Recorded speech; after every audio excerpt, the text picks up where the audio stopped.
না দুইটি আসলে কাফের, আমাদের প্রতি হতে গেছে না, দুইটি আসলে কাফের। সেটাই বললাম, যেগুলি হারাম তরিকাতে কোনদিন এদের মধ্যে কুফরিয়ত আছে। এই যে বললাম যে এরা এই দেবন্দিরা, এটাই মানে কুফরি আকরা। এই যে 1920 সালে এরা 1919 সালে হলো কিন্তু অসহযোগ আন্দোলন, ওই পাপাত্তাটা করলো। কারণ আবার ওইখানে করা তখন পুরো বিশ্বের মধ্যে নিষেধ করছিল যে মুসলমানদের মধ্যে শরিক হয়েও না, তোমাদের ক্ষতি করবে। ঠিকই ক্ষতি করলো, যে মুসলমানরা যোগ দিছিল এই মুসলমান সব বলে এরা বরখাস্ত করে দিল, দিয়ে হিন্দুদের চাকরি দিল। এরপরে এই দেবন্দি কিন্তু পুরানা কাফের, এগুলি কি ওই পাপাত্তা লোকে মিললো।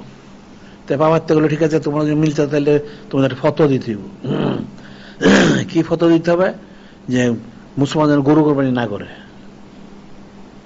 সে 1920 সালে কিন্তু এই দেবন্দিরে ফতোয়া দিল লিখিত, আপনারা মুসলমানরা কেউ গরু কোরবানি করবেন না, কোরবানি দেয় বকরির ঈদ, বকরি জব করবেন। আজকের থেকে 104 বছর আগের কথা, এখন না। ওই পাপাত্তার সাথে মিলা দেখলে কি মুসলমান আছে? গরুটা তো মুসলমানের শেয়ার একটা। এটা নূরে মুজাসসাম হাবিবুল্লাহ উনি কোরবানি দিচ্ছেন, মুসলমানদের দিতে বলছেন। আর সেখানে তারা তার সাথে মিলা ফতোয়া দিলে কোরবানি দেন না, তো মুসলমান থাকলো কেমনে? তো পুরানা কাফের এগুলি, এদের থেকে তো তবলিগটা বেরিয়েছে। এদের সমস্ত কার্যক্রম সব কুফরি।